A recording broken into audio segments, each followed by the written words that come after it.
Kok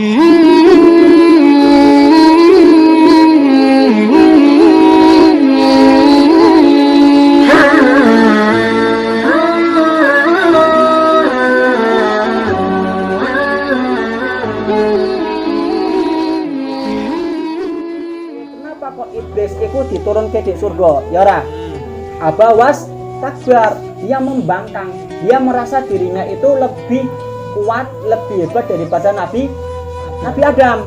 Ini loh, ketika ada sayembara bahwasanya siapa yang paling hebat maka dialah pemimpin.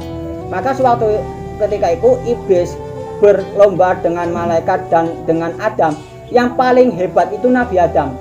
Maka Gusti Allah menyuruh semua malaikat termasuk iblis disuruh sujud kepada Nabi Adam. Disuruh sujud kepada Nabi Adam bukan berarti mengakui Nabi Adam itu Tuhan, tapi sebagai bentuk rasa hormat kepada Allah atau patuh kepada, paham enggak? Jadi sujudnya malaikat, sujudnya iblis, nih iblis sujud pro Nabi Adam itu bukan mengatakan dirinya itu mengakui Adam itu Tuhan nih, paham enggak? Kayak Abu Yazid Al-Bustami santrine sing kon nganggo compang-camping, bukan berarti sampean iki tak kon dadi wong edan iku bukan, tapi untuk merendah diri, paham enggak? Untuk patuh kepada gurunya. Nah, ketika seperti itu iblis doang yang tidak mau sujud kepada Nabi. Singkat cerita, iblis itu dibuang, dikeluarkan dari surga karena tidak patuh kepada Allah. Dia merasa apa? Loh, aku sujud berarti aku nyembah Adam iku goblok ya ora. Ngertine dhewe nyembah Adam padahal ya tetep nyembah Gusti Allah. Kaya wong jaman saiki kon hormat arep sang saka merah putih, musyrik ya ora. Karena apa? Dia menyangka bahwasanya menghormat kepada sang saka merah putih dianggap sebagai penyembahan kepada sang saka merah putih, padahal itu penghormatan. Penghormatan bagi siapa? Penghormatan bagi pahlawan kita yang sudah memperjuangkan Indonesia dengan jiwa dan raga, tumpah darah dia relakan atau korbankan. Menghormat tok arep sang saka merah putih dia ora gelem teke ning dengkul apa ning ulu anu iki lho. Kudune priye? Kita menghormat untuk menghormati daripada jasanya para pahlawan. Iblis menghormat atau sujud kepada Adam karena hormat kepada Gusti Allah, bukan karena sujud kepada Nabi Adam, mengaku Nabi Adam sebagai Tuhan. Kemusyrikan itu di dalam hatinya. Maka iblis itu dikeluarkan dari surga. Mungkin secara teori, secara logika pantasnya gimana? Iblis terbuat dari intisari api, sedangkan Nabi Adam terbuat daripada intisari tanah.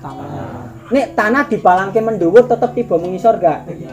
Nek iblis iblis api diadepke ngisor tetap mendhuwur. Ya ora. Paham ra kan? Ame sampean bakar oncore diadepke ngisor nek ana genine mendhuwur ora? Mendhuwur itu sisi hebatnya iblis. Tanah ketika dibalangke mendhuwur tetap jatuh ning sampean lho tak tibake adimu tetap tiba mengisor kan? Sampai tiba adimu mendhuwur apa mengisor? Mengisor kan? Wong sampean ning bulan pun wong tiba mesti tibane ning ngisor, ning bumi, ora tiba ning bulan planet-planet endi iki kan ora. Kan ora ning ngono, tapi tetap ning bumi. Lah, itu menunjukkan bahwasanya lebih hebat mana? Lebih hebat api kan? Karena apa? Masih bisa berkuasa, masih bisa tegak walaupun dijatuhkan. Ya ora. Itu filosofi seperti itu. Maka sebagai makhluk yang luar biasa, iblis menganggap dirinya luar biasa. Aku lho ading geni kok gelem karo Nabi Adam patuh. Ya ora iso. Wong Nabi Adam iku ading tanah kletong ngono lho. Kan ading tanah paling yo njukuke ading kidul desa ya kuwi lho. Mana kan kok kuwi? Lah saya api lebih hebat kayak gitu. Karena apa? Si iblis memandang daripada Adam itu dengan wujud Adam terbuat dari tanah, itu kesombongan. Coba kalau iblis melihat daripada intisari filosofi yang terdalam, maka lebih hebat Adam daripada iblis. Karena apa? Di dalam tanah ada sebuah air. Ketika ditaruh sebuah tanaman, ditaruh sebuah biji-bijian akan menghidupkan sesuatu yang mati. Tanah yang bisa menghidupkan perkara yang mati, sedangkan api bisa mematikan yang sampean dibakar mati apa urip? Mati. Tapi ketika ada tumbuhan biji-bijian dimasukkan ke tanah tambah gribil sama mamane, iku yo urip ora? Berarti hebat mana antara tanah dan api?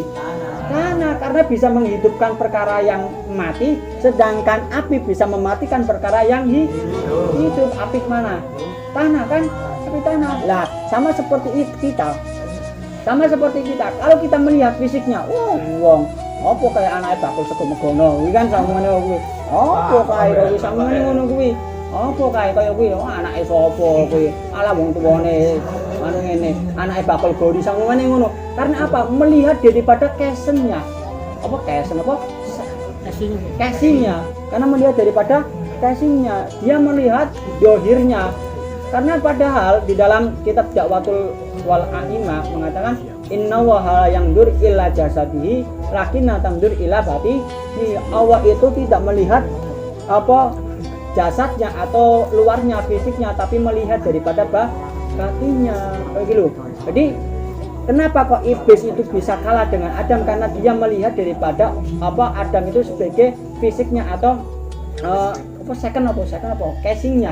casingnya, bukan melihat daripada dalamnya bisa menumbuhkan perkara yang hidup. Berarti kalau ada orang yang melihat seseorang yang lain, atau teman melihat temannya, atau orang melihat orang lain dari dohirnya, dari fisiknya, maka dia adalah iblis karena dia melihat daripada seperti itu ya. Sampeyan weruh anak apa? Kok acak-acak aneman jajal parki nek ora kae luwih apik adi sampean. Memang secara pukul raka anak apa ora apik kabeh. Tapi pasti ada yang baik. Maka kita jangan melihat kayak apa jeneng casingnya, Pak. Casingnya. Karena ketika kita melihat seseorang dari casingnya, maka kita itu seperti iblis, bahkan lebih seperti iblis. Thanks for waiting. Like and comment yang baik-baik ya men. Dan jangan lupa subscribe-nya. Teng teng.